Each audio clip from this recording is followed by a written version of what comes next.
Well, good evening and welcome to Studio 13. This is Tom Brennan. Tonight it's my pleasure to bring to you the world's only artist, Bob Dobbs. I think the most impressive achievement of Bob in the last few years has been to subtly show us all that the mind and thinking can be fun.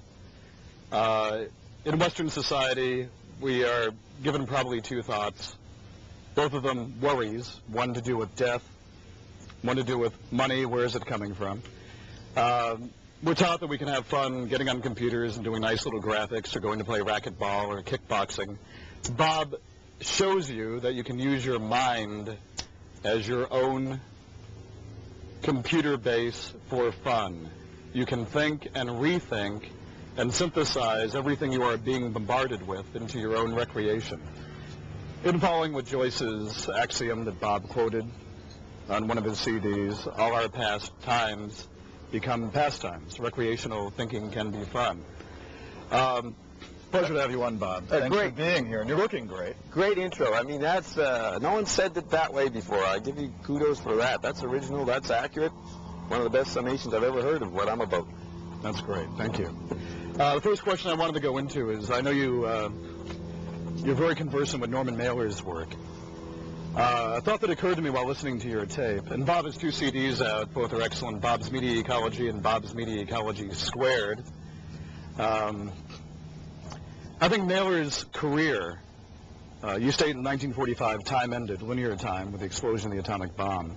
Mailer had a pop novel, a very pop novel, The Naked and the Dead. In 48. #1 bestseller in 48. And then immediately, in his career arc, he goes in the exact opposite direction. He used the success from that to write a virtually unreadable, dense, polemical novel, Barbary Shore, about Trotskyists versus Stalinists, which nobody wanted to read, least of all himself. I think that career arc, though, that tension, setting up a tension with the pop work and then what your next work will be, is something that's become ingrained in artists, even very thoughtless, very artists that generally don't think that much have used that as a career course. You know, you have Dylan going from discovering Rimbaud can mix with Chuck Berry and then turning around and doing the Jesus thing. So it's been something that American artists have followed really well. How does that fit into the Bobscape? Where are the charts? Where are the charts? Are they hidden in here somewhere? Where are the charts? I do have one in the folder over there. All right. I do have one in some folders. Yeah, what's very important is I have, you asked me, what has it got to do? The charts express this thing, and it's very important. It's a dialectic between Norman Mailer and Marshall McLuhan. Is that Mailer, his whole dilemma was to act out the problem you just expressed for the role of the traditional artist or writer in a world where culture becomes our business. Mm-hmm. And so he acted out the effects and therefore was very violent because he didn't have the technique of suspended judgment. Marshall had the technique of suspended judgment, and he explained the causes of the dilemma for Norman Mailer. And there's a documentary on Marshall made by his daughter Stephanie, about 1984, where they have Trudeau, several news people, and they have Norman on. And Norman says that up to the point he met Marshall, he thought he had the fastest brain in the West, that he was the smartest person. But when he met Marshall, he said, no, this guy goes a lot faster than me.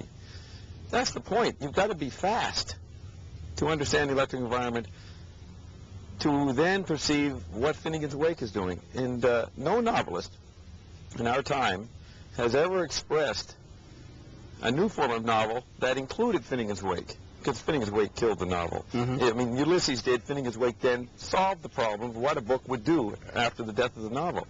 Now, Marshall knew that, and therefore he wrote the greatest science fiction novel of our time, Which is? all his works in science fiction novel, but this is spelled in, if you read his letters, it's about page 217, a letter he wrote to his mother, and he said, I've discovered a new form of science fiction novel, and I'm not out to prove anything, but to show the community in action.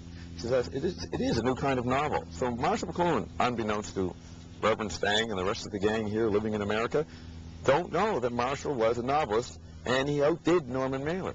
And he did not have that dilemma, even though Marshall was involved in a subtle way with the assassination of President Kennedy. If you read his foreword to The Interior Landscape, he says, "Must we continue to mow down the Kennedys?" Blah, blah, blah, blah.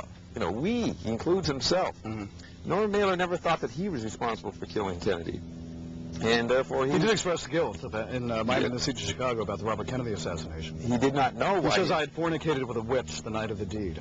Yeah, very good. And he thought that was a causal factor, that his lack of faith in his own marriage contributed subtly to the negativism of the Year of the Monkey, '68. Very good. Robert's demise. That's the, but he's acting. But he was using that as a novelist, an American actor, he's still method actor kind of interpretation, don't you think? Yeah, William Irwin Thompson, in simple terms, expresses Norman's problem. He was still acting out the Western Prometheus ego, and he didn't know how to create an ego without it, to quote Beefheart, without it flying, right? And Marshall knew how to create an ego without it flying in your face, and maybe that is the difference between Canada and America. You know, that could be the dilemma and the dialectic acted out by Marshall and Norman Mailer.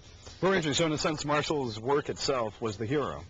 Yes. The fictive that he created was the hero, whereas Mailer always wanted to inject himself as the persona that was undergoing these... he was the user based on classical, like James Fenimore Cooper, yes. Mark Twain. You know, you always have to be the American protagonist on the road, so your ego is confronting everything and chopping it down. Yes, the Canadian never... Whereas Marshall was at a remove. He never had a national identity, so he could put it on. And more playful. Yes. Playfulness is because we never had a national identity. I was born in Paris in 1922. I wasn't a Canadian. I wasn't born in Canada. You were born on the same day as James Joyce. Huh? Yes, the day that, not the same day. Yes, the same day, and the day I think of it more as the day the book came out, February 2nd, 1922, when Ulysses came out. And my work, I mean, I knew both Mailer and McLuhan in the early years, in the early 50s, and that's why I had him. Who was more fun to hang with on a personal level? No, Mailer. Marshall was very impersonal. The point is that You told him not to publish The Deer Park. Who told him not to? Did you? No, I wasn't part of his... of all his I was feeding him... ambitions? See, you know, Harlot's Ghost is about Connie and me. Right. And Connie is Kittredge and you are Hugh? I'm Harry. Harry. And I fed him a lot of the information, and I was the person he interviewed to get his material to understand what it was like in the CIA. And it's actually about life in the DIA and involved with the Secret Council of 10. But Mailer, he's a populist, so he's going to talk on the level that the people can understand, the institutions they're afraid of or involved with, and that's the CIA. And it's very well done how he shows the dilemma of Hugh. And Hugh was the person I worked with for many years and then took over. So I'm really interested in how Norm's going to show the transformation of me, Harry, in relation to Hugh in the part 2. Right. And but I wasn't involved in his career as a novelist. I was the one who fed him experiences that he used as a metaphor. You know, I'm the one who told him behind the scenes. Were you involved in the tunnel experiment? Yes. Into East Berlin when you were tapping into the Soviet... Yes, I was approximately that age. I mean, Harry, when is Harry born?